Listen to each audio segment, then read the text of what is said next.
பா பா 10 வயசு குழந்தைய ரேப் பண்ணிட்டு ஜெயிலுக்கு போனானே உன் பெரிய பைய இப்போ வெயில வந்துட்டு இருக்கான் போல. என்னடா சொல்ற?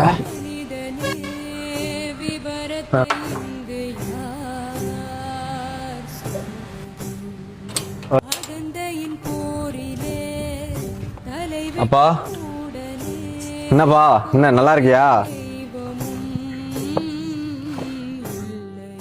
அப்பா, வீட்டு சாப்பாடு சாப்பிட்டு ரொம்ப நாள் ஆச்சு, சாப்பாடு போடுறியா?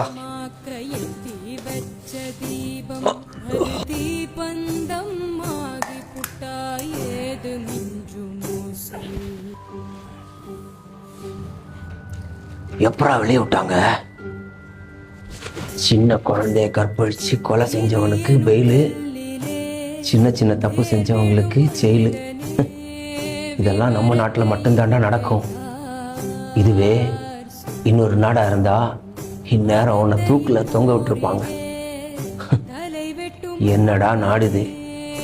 இந்த நிலைமை எப்போதான் மாறப்போகுதோ என்னவோ. தண்டனை கம்மியாக கிடைக்கனால தானப்பா நாங்கள்லாம் இதெல்லாம் பண்ணுறோம்.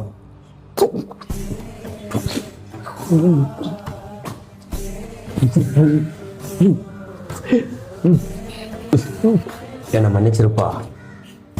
அரசாங்கம் செய்யாத வேலைய ஒரு அப்பனோட ஸ்தானத்தில் நான் பண்ண வேண்டியதா போச்சு. ஏன்னா நானும் ஒரு அப்பனா இருக்கிறதுனால ஒரு அப்பா அம்மாவும் பிள்ளைங்களை எவ்வளோ ஆசையாக பெற்றெடுத்து பல கனவுகளோட ஆசையாக வளர்ப்பாங்க. ஆனால் உன்ன மாதிரிப்பட்ட கஞ்சாவுக்கும் போதைப் பொருளுக்கும் அடிமையாக இருக்கிற காம வெறியர்கள் இந்த குழந்தைங்களை ஈஸியாக பிச்சு சேர்ந்துடுறீங்க. அரசாங்கமும் வேடிக்கை பார்த்துட்டு உட்காந்துருக்கு. அரசாங்கம் பண்ணாத வேலையை ஒரு அப்பனோட ஸ்தானத்தில் நான் பண்ண வேண்டியதா போச்சு. என்ன மன்னிச்சிடுறா. முடியலப்பா. அந்த குழந்தை இப்படி தாண்டா துடிக்க துடிக்க இறந்திருக்கும். கொஞ்சமாச்சும் கருணை காட்டினியாடா? உனக்கு மட்டும் எதுக்குடா கருணை? கொஞ்சம் தண்ணியாச்சும் கொடுப்பா.